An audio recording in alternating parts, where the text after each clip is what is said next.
বিসমিল্লাহির রহমানির রহিম। শেখ হাসিনা এবং আওয়ামী লীগের হিংস্রতার শিকার বাংলাদেশের আপাময় জনসাধারণ। বাংলাদেশের মানুষের সামনে আজকের মার্চ টু ডেমোক্রেসি মূলত স্বাধীনতা, সার্বভৌমত্ব এবং অস্তিত্ব রক্ষা লড়াইয়ে সংগ্রামরত মানুষের এক গণবিস্ফোরণ।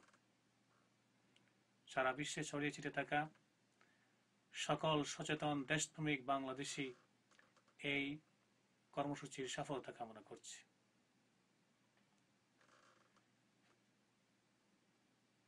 বর্তমান সরকার যুদ্ধাপরাধীর বিচারের নামে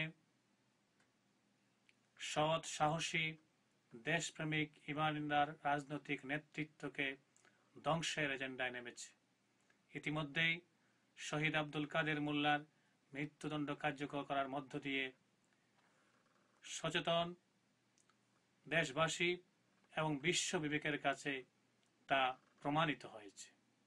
তাই বিবেকবান বিশ্ববাসী এবং সচেতন সাধারণ বাংলাদেশের সকল সর্বস্তরের মানুষের সামনে এই আওয়ামী লীগ সরকার ইতিহাসের জঘন্যতম খুনি সরকার। ভাবতেও অবাক লাগে, একটি স্বাধীন সার্বভৌম দেশে ক্ষমতায় বসে কিভাবে ঠান্ডা মাথায় রাজনৈতিক নেতৃবৃন্দকে হত্যা করার পরিকল্পনা বাস্তবায়ন করতে পারে, কিভাবে সাধারণ মানুষের ঘরে গিয়ে গুলি করে মানুষকে হত্যা করতে পারে। শুধু তাই নয়, সাতকানিয়া, সাতক্ষীরা, বগুড়া, জয়পুরহাট, লক্ষ্মীপুর, রাজশাহী, কুষ্টিয়া, মেহেরপুর সহ এইসব জেলায় যে তাণ্ডব লীলা সরকারি পেটোয়া বাহিনী ঘটিয়েছে তা ৭১-এর বীভৎসতাকে স্মরণ করিয়ে দিচ্ছে। একটি স্বাধীন দেশে সরকারি যন্ত্রকে ব্যবহার করে কিভাবে তা হতে পারে, এটি অবিশ্বাস্য। পৃথিবীর ইতিহাসের নৃশংসতম এই ঘটনা, যেটি নিন্দা জানানোর ভাষা আমাদের নেই।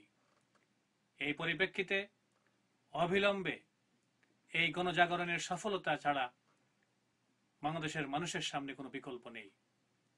আমরা অচিরেই এই সরকারের পতন দেখব বলে আশা করছি, এবং শুধু ক্ষমতার মসনদ থেকে বিদায় নয়, স্বাধীন সার্বভৌম এই বাংলাদেশকে একটি সুখী সুন্দর দেশে গড়ে তুলতে হলে বাংলাদেশ আওয়ামী লীগের মতো খুনি রাজনৈতিক দল এবং রাজনৈতিক নেতৃত্বকে চিরদিনের জন্য রাজনৈতিক অঙ্গন থেকে বিতাড়িত করতে হবে।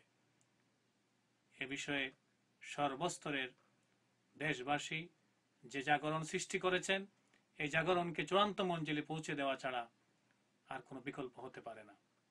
ধন্যবাদ।